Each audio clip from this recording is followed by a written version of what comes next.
listening to the Adventuring Party for the second week of March 2021. This week, the party are too busy and just too nice to really give this week's topics proper due, so we brought in an expert to really do it justice. The Adventuring Party, discussing tabletop and radio gaming the Irish way.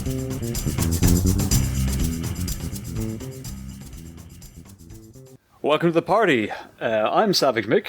I am a party barbarian warlord called Scarr, although probably I got hit by a truck and woke up this way. I'm just Graham. And I'm still running under Xaosseed. Oh dear. Okay. Well, I'm glad everyone's okay. I'm not okay. I've been hit by a truck. Now I have to kill people.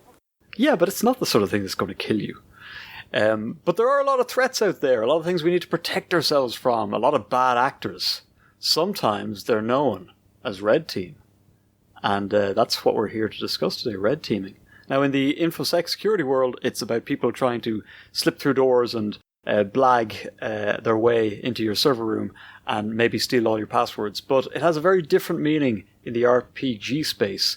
But I couldn't really talk with any authority about that. However, there is Warlord Scarr, who's been known to engage mercenaries in red teaming of late. Isn't that true? Mm-hmm. Yeah, well, I've started up my new campaign. Savage World's always a classic. And I wanted to include a few more people than usual in my game. Sorry, cue all of my angry players talking about how I run games that are too large. But the idea this time was I would have the players and the player party, and they would be, the focus of the action sessions. But also, I wanted some new factions in the game, something to drive the plot, some villains / heroes / mostly villains to drive things along and be spicy and get things moving. So I've recruited a few more people into the game to act as the red team who causes the conflict to happen. But surely I, a 10-year veteran GM, I'm not the only person who've tried this. I'm saying I'm a 20-year veteran GM. God damn, I'm an old man.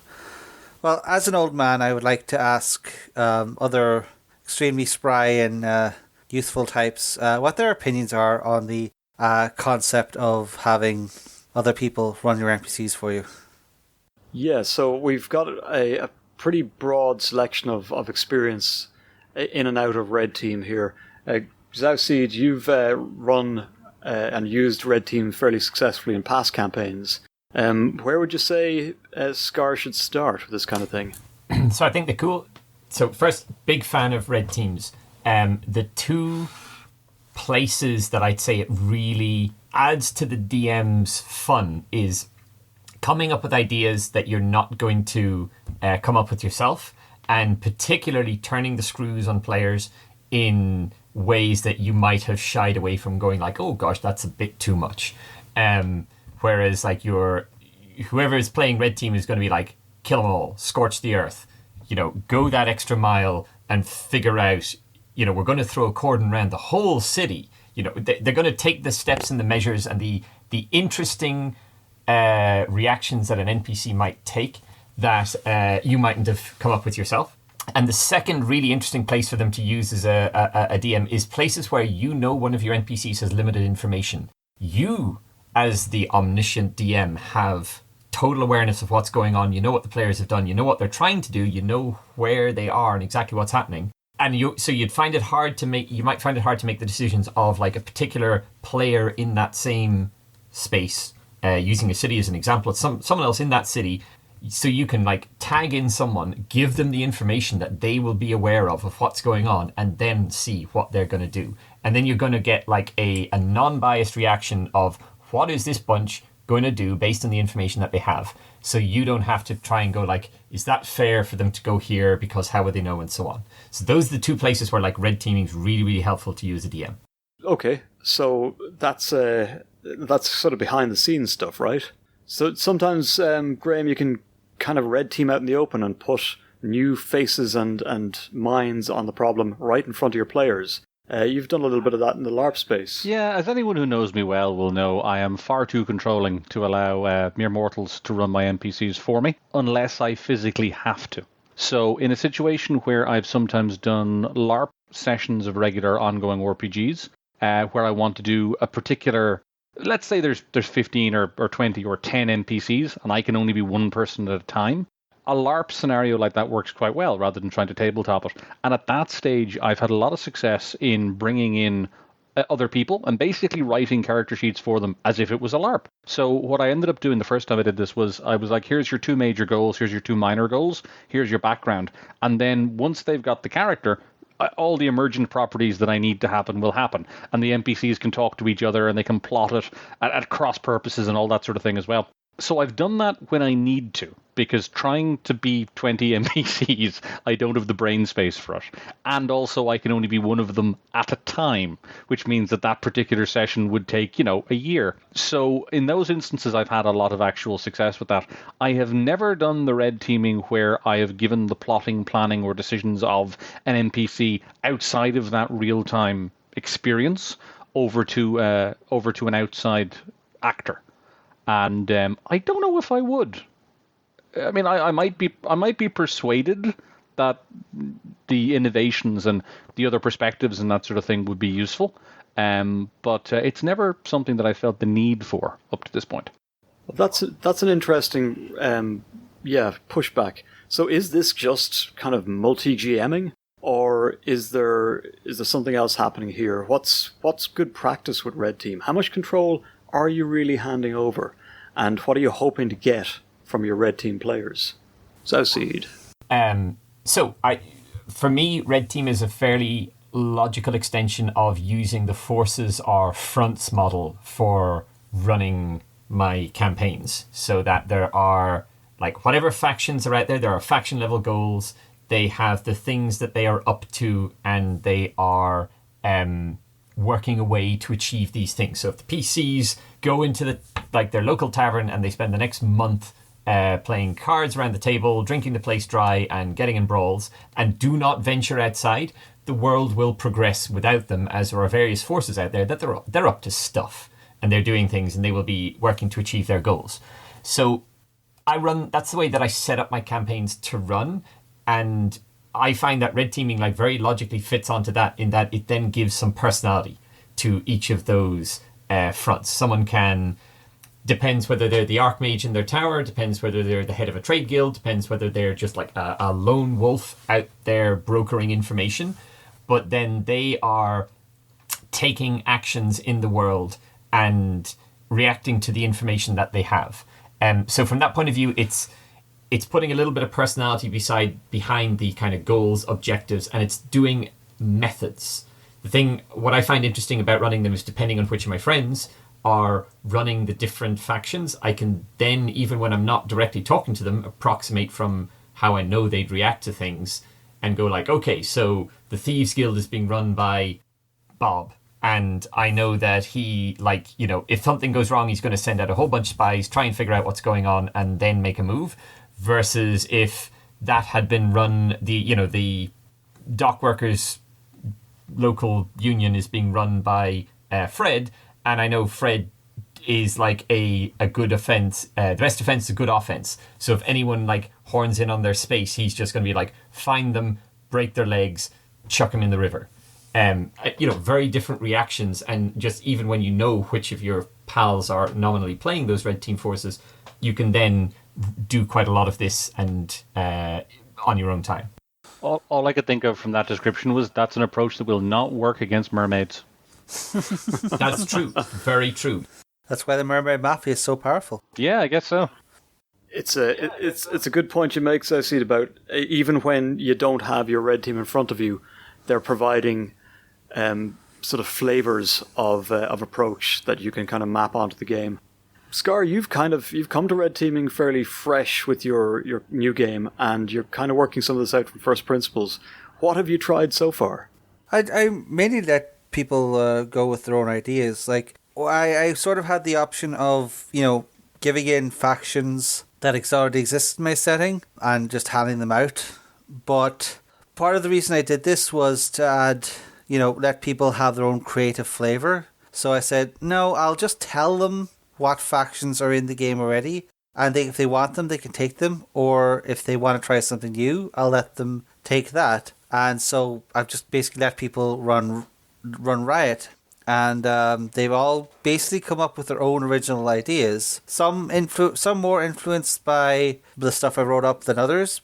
But yeah, they all basically made their own stuff, and it's a selection of stuff I would almost never have thought of, on my own. It's just like, well, I can't really say because some of my players may be listening to this, but the red teams have come up with factions I would probably not have thought of, or would have, left on the back burner for years until some random group of PCs in some 10 years from now campaign would have poked this one particular aspect of the setting. But now it's been pulled out and pushed forward, and looking at what their plans and goals are, these red team factions are already saying, no, we're going to push against this button on the setting, we're going to poke this angry bear, we're going to go into this full guns blazing, and I really respect that. I have a question, though, in terms of practicalities. So, I wrote for LARPs for quite a number of years, and I remember one particular LARP that I had written for. It was a rubber sword LARP for a weekend, but I'd set up kind of a mystery. There was an actor who was responsible for a lot of the stuff behind the scenes, and I'd written in who they were, but I hadn't necessarily explained who they were to all the different NPCs. And one of the major NPCs had down the background and the relationship and so on and so forth. And that person, while in play, just went, "Oh, I reckon it's this person who's betraying me. Have them killed." And I was like, okay, fair enough. And I heard about this later. Like, I was off doing something else, and I came back, and I was like, oh, well, she was correct. That was the bad guy. I was kind of hoping the players would work that out, and the players would bring them to justice. But sure, okay, yeah, let's go from there. And it was fine. I don't think anyone particularly noticed that was not what I intended, and we rallied and all was well. But it was one of those instances where the NPC, I guess, when you're briefing your NPCs, when you're playing them, there's stuff that logically, that the players turn up to the town and they're like, the local sheriff is like, people have been rising from the dead for the last 2 weeks, but we don't know why. Also, this person went missing 2 weeks ago, and it's the 5th anniversary of the Black Moon of Nar Shaddaa. But I'm an idiot and haven't put any of that together. So now that you're here, could you help me out? There's a certain amount of willful stupidity that you actually impinge upon your NPCs, because the reality of trying to sort out a murder investigation is it takes 2 years, and often you don't find the culprit. So RPGs don't mirror real life. There's a certain amount of creative license. Is that a danger of having the red team, where you're just like, what'd you do? Oh, well, hang on, who's this guy? Oh, okay, he's got a daughter. Cool. Kidnap his daughter and tell him if he doesn't move city right now, we're going to blow her brains out. And you're like, okay, that's brutally effective, but you're an NPC. Yeah, it breaks my game. I think this is a hugely vital point that has to be communicated to people who are asked to red team. You're being asked to join a game in the backstage. You're not on the stage. It's not your story. You're meant to be supporting the GM, and you're meant to be firing great ideas out in front of the players for them to react to. But you shouldn't be trying to win. You should be trying to make things interesting. You should be supporting. I think it's hugely important to understand it.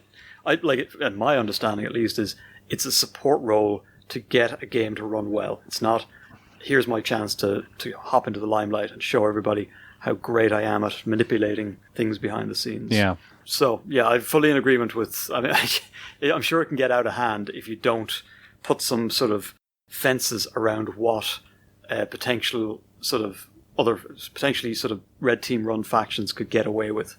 Well, a great point on this. That is, to me, the big thing is it's on again on the who you have as red team players. So typically, I would say to kind of avoid this, they are going up on a peer-to-peer basis against your players and then possibly eating their lunch. It's that they should be the driving forces behind the scenes, with a considerable amount of little cogwheels between them and actually interacting with the players.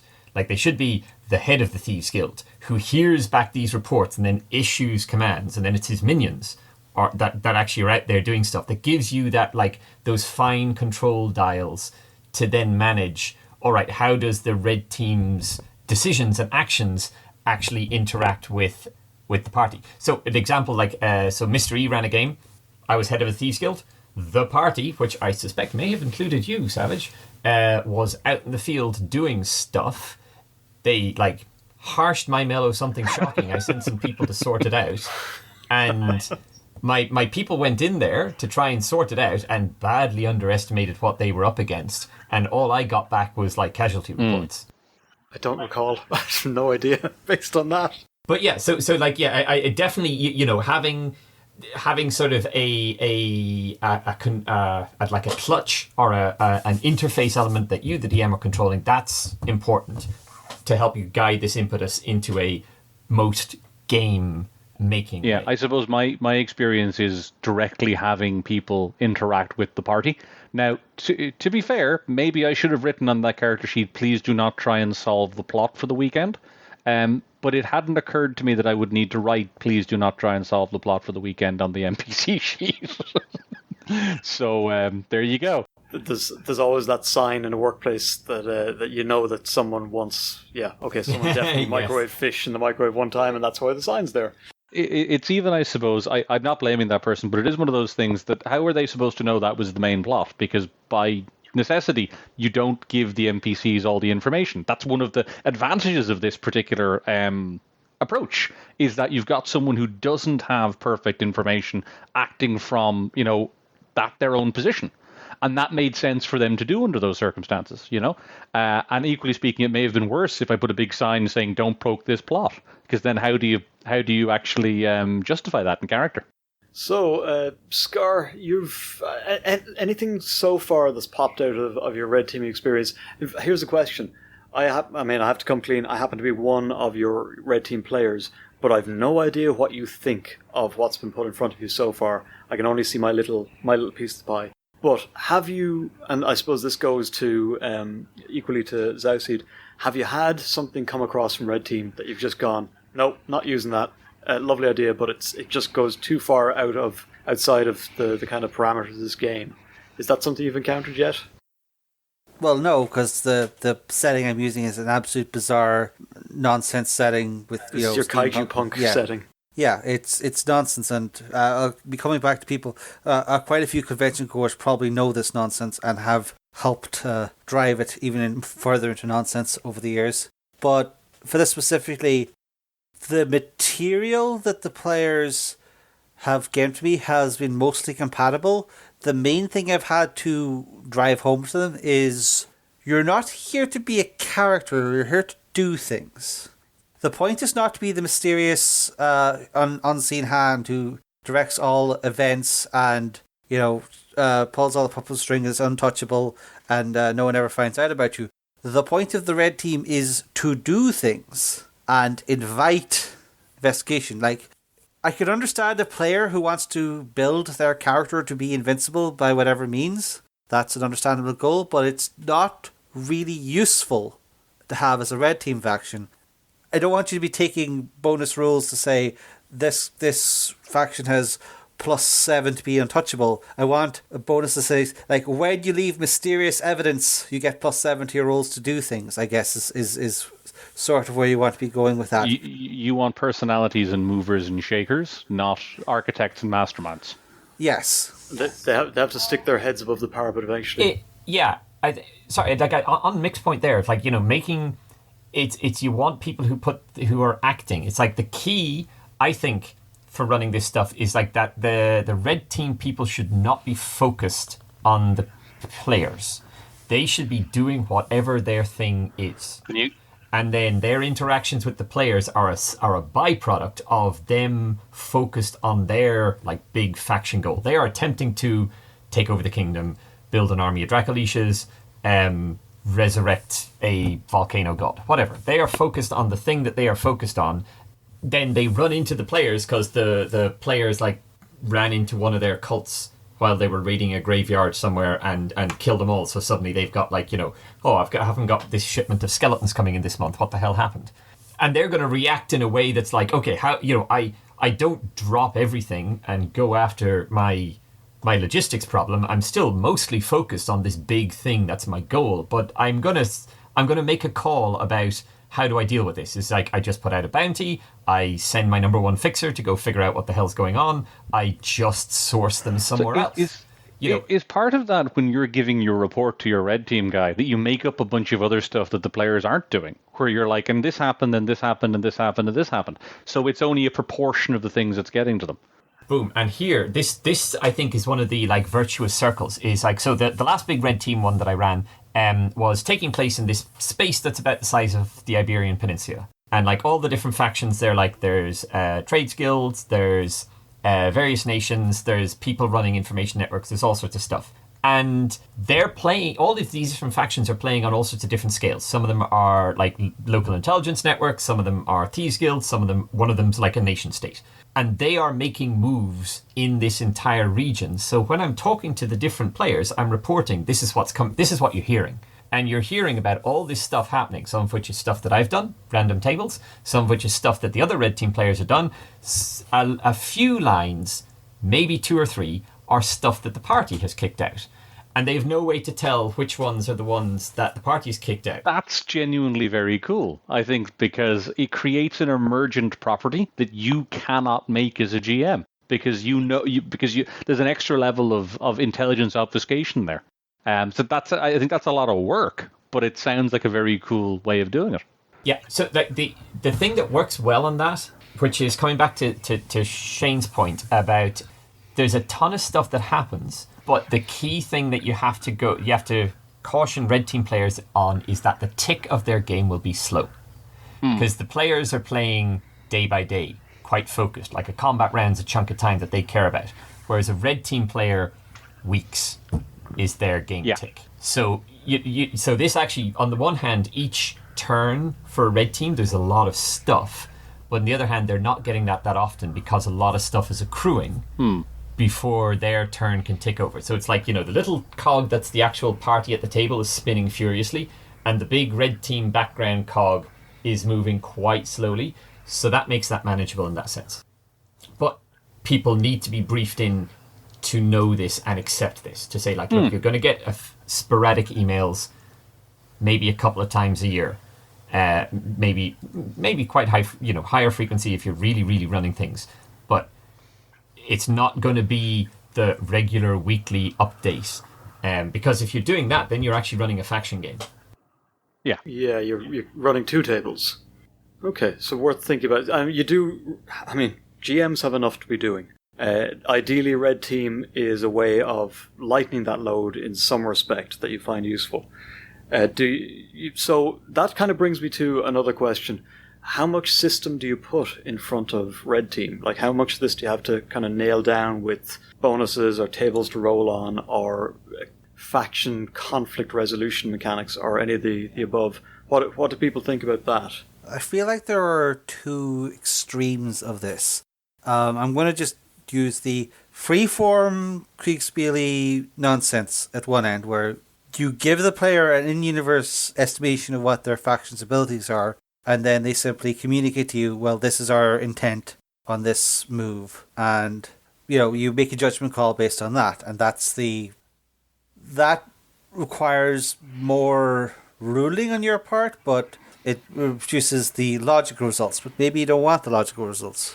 And then the other extreme would be stuff like the now infamous stars outnumber faction system, where your faction has scores for, say, military, wealth and subtlety, or diplomacy and magic and dragons. You have a set of light but not like PC level stats and a list of assets as you can move around the board and have to do things. So like, say I have 1 army corps and 1 set of rangers, so I'll send the army corps off to conquer this city, and then the rangers off to find these trolls that are in the mountains or whatever.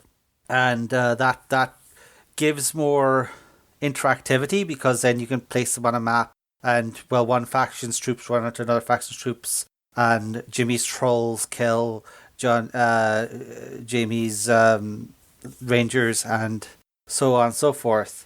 That's for if you want more interactivity and mechanical weight. So like they're doing a system there, and it's not being made up. It's like you roll a 3 on your dice. This is what happens, sort of setup. But that's in between. You'll get generally the approach I've taken, which is to take your favorite generic system and just pare it down to its levels. I've chosen Fate because it's, the universal narrative system, and I want an emphasis on the narrative in this particular instance. So I just have stripped down Fate a little bit more, gave them all a set of approaches, some bonuses, and that should be fine for me. A little bit of a sort of a segue, or a tangent. But the only version of Fate I ever played was the Dresden Files version, which managed to take the airy, clean, simplicity, story-driven element of Fate, and then load it with enough rules and minutiae to choke a donkey.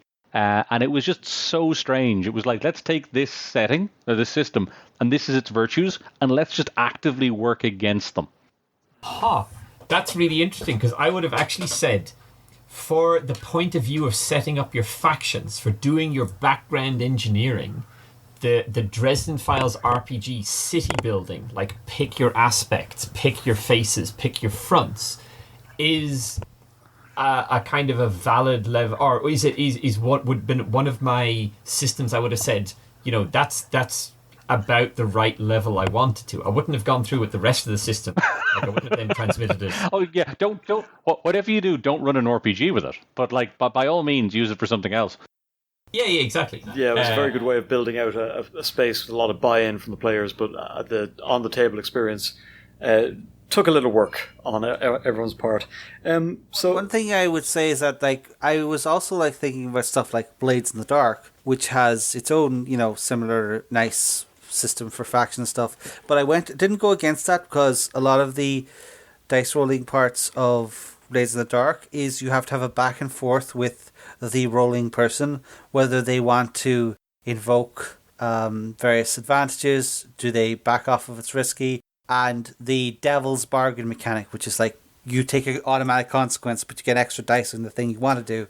And that would have required too much back and forthing, where I wanted a very nice, clean, this is what I'm doing, this is my action and my intention behind the action, and I could just take that, roll the fate dice, add a modifier, and say yeah or no. And of course, you still hold the GM fiat of allowing that to maybe inform how you describe the outcome, but not necessarily dictate it. Not that the roll doesn't matter; just you get to weigh it again. So I would say that is that point of being able to take in a relatively light steer from your red teamer and then do everything that you need to do with it is important.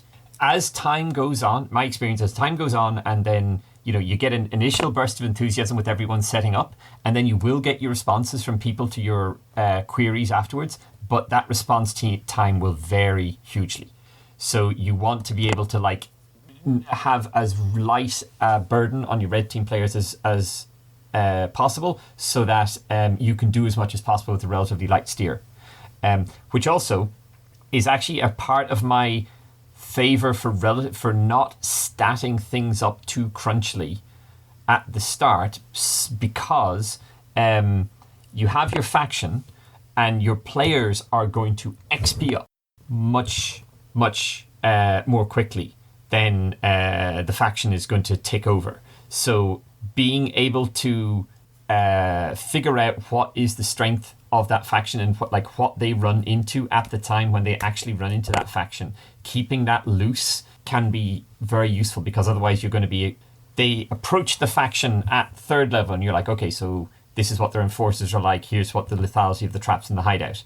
But then they didn't actually go there. Then they kind of deflected off, and then they came back towards 8th level. So does that mean that they now just steamroller over that faction because it was, opposition statted to 3rd level? Or does that mean that you now have to do a whole bunch of work to redo everything? I'm inclined to keep stuff fuzzy so that you can just have it okay, when they hit it, this bunch will be pretty much a walkover. This should be a hard target.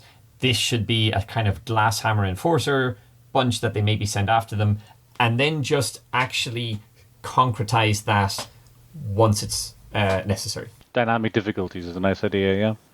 And it avoids the situation of, the faction leader going, well, I have a level 17 assassin according to these stats here, so I send one of those against the 3rd level party and see how that goes. Their heads fly off from across the city. So we've heard about the different ways we can kind of consider using red team in a very abstract, in a faction versus faction sort of way. Obviously, through a LARP or face-to-face, you can sort of have your red team be other real people in front of your players who are given some idea of what they should be doing, and potentially, more importantly, some idea what they probably shouldn't do. I think that stands true for all Red Faction entities, that they have to know just how far they're allowed go, or, of course, trust the GM to curtail with foresight. On that note, I am very deliberately being more permissive than I might with a lot of situations for this particular setting, because this is, as I've said earlier, the setting I've used in a lot of LARPs, where I have watched with sort of nihilistic glee as huge chunks of the campaign setting have been thrown into chaos by the actions of LARP players who felt doing things was more important than preserving any status quo, or even the ones that did horrible things in order to preserve status quo, and thus result in the status quo being absolutely burned 2 games later.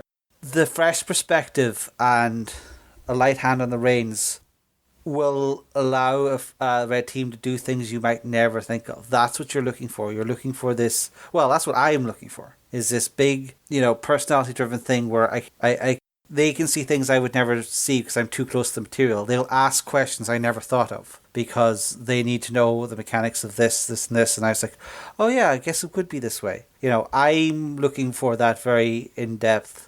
We are willing to push the setting, burn the cities, do the things. But also, I am making sure that there's a proper layer between them and the players so the players can react to them. And it will be the players' game. They're just sort of living it.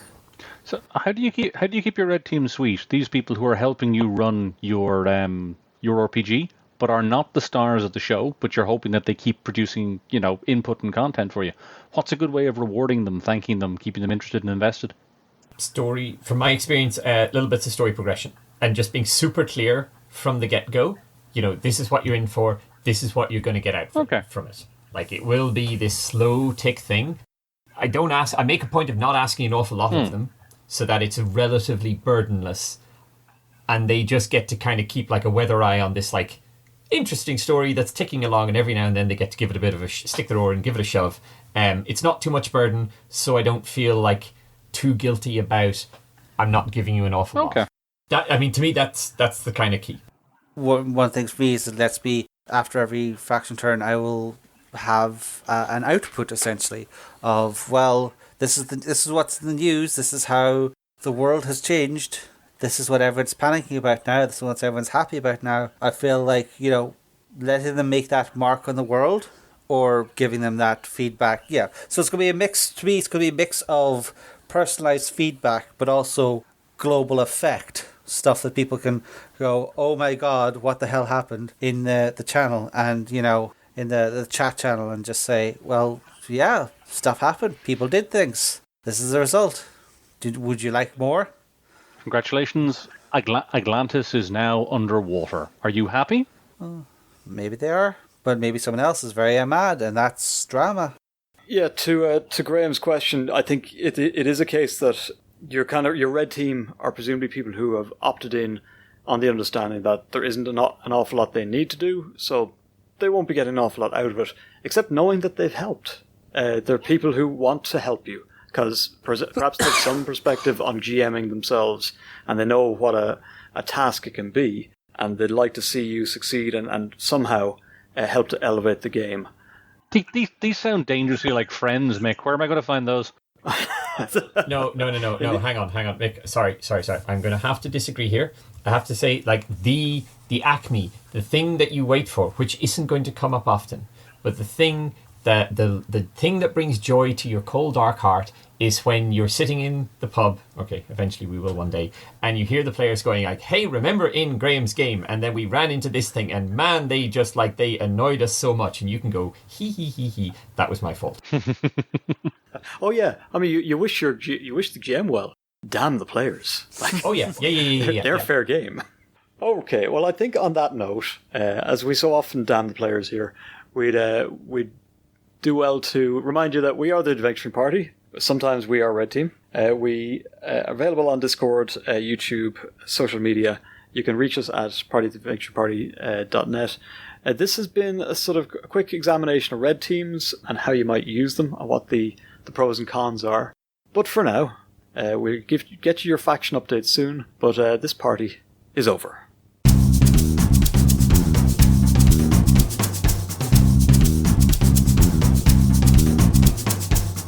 Thanks for listening to the Adventure Party. You can find show notes and links to things we've mentioned at www.theadventuringparty.net and on our Facebook page. You can leave comments there, or talk to our Twitter account at AdventuringPTY, or you can record a voice message at www.speakpipe.com/theadventuringparty. We can also be contacted directly by email at party@theadventuringparty.net. If you'd like to be in touch with the party all the time, come join our Discord server, link in the show notes. The Adventuring Party, released under Creative Commons Attribution Non-Commercial Share Alike of version 3 license.